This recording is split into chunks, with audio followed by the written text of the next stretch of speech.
Here on All Muscle, today we're working on a H3 Hummer. This is a buddy of mine's. He dropped it off because it was leaking antifreeze. So turns up the radiator's faulty and we're going to replace it. So I'm going to show you the new radiator, and then I'm going to show you what it goes into replacing the old one. As you can see, if you look down in here, basically there's just coolant splash and splatter everywhere. The seal on the radiator tank here, right along this line, gave out, and that's what was spewing out the antifreeze. So the radiator just these plastic radiators tend to leak right in that area, and that's just due to normal wear. So let me show you the new radiator and what it all entails here. So anyways, there's the new radiator. This is your upper mounting point, upper radiator hose, and lower radiator hose. These fittings here are going to be for the tranny lines, one on each side. There's two of those, and they've got the quick disconnect style fitting, which is nice.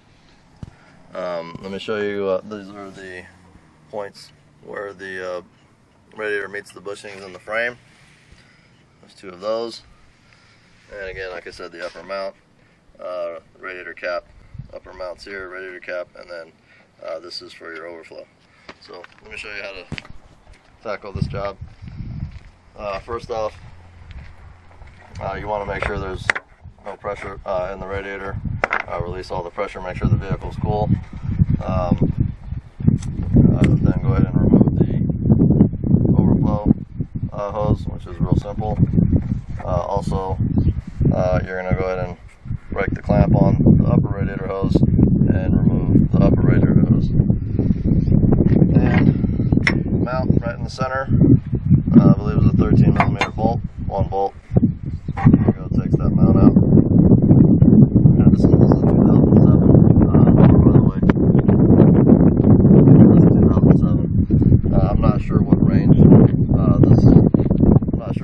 this goes up to as far as the years on these Hummers, but I'm sure a lot of the H3s are pretty similar. And then if they're not, it's, you got to do research on your particular vehicle. But this is a 3.7 liter Vortec engine. After that, we're going to go ahead and remove this shield. I've already done it. But you have several mounting bolts down there, and this is a shield that as soon as you immediately come under the vehicle, you'll see it covering the front section of the vehicle here. Okay, so from down here, what we're going to do, or what you're going to do if you have to do this job, I've already done it. We're going to remove the break the clamp on the lower radiator hose, which is as soon as you remove the aluminum cover, you'll have access to. Otherwise, you won't be able to do it. So that's why we remove the cover, and then you'll see the tranny lines, one here and one on the other side. I'm not sure, can't get in there too good, but you get the picture on that. So you got two tranny lines, and then they mount into these clips here, one on each side. So before you try to pull the radiator up, you have to disengage the tranny lines from these clips, otherwise you'll damage your transmission lines. So back to the top. That's pretty much it for the bottom. Go back to the top. This is actually kind of tricky if you've never done it before, you don't know what to do. I'm going to show you how this little lock mechanism works here.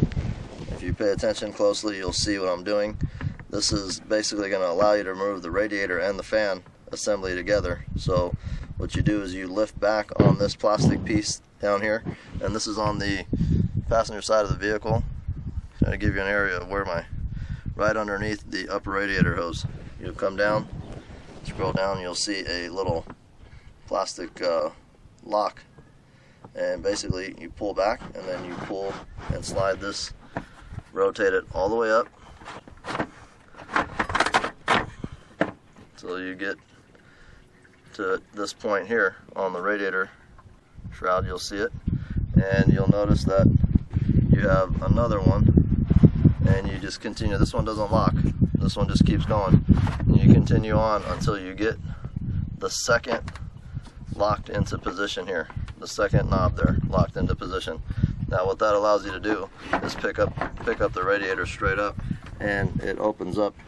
I'm not sure if you're going to be able to see this, or if I can even show this on here, but it opens up the lower half of the radiator fan shroud, so that way you don't have to remove the fan clutch, which is pretty cool. So but after that, you take off the radiator and fan assembly, which I'm going to do here. Can't do it on video.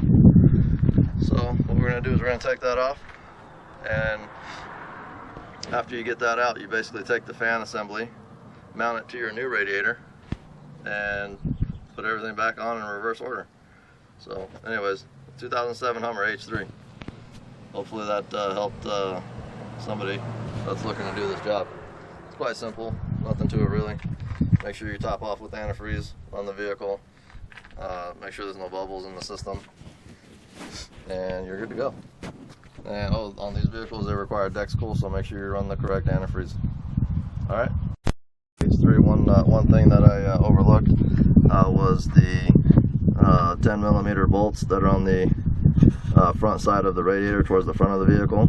There's one on each side.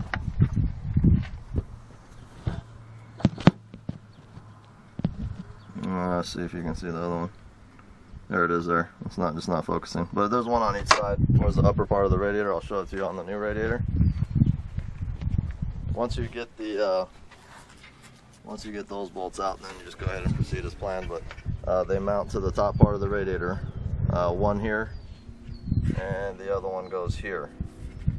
Okay, so once you remove those, you're going to slide the AC condenser out of the lower catches down there.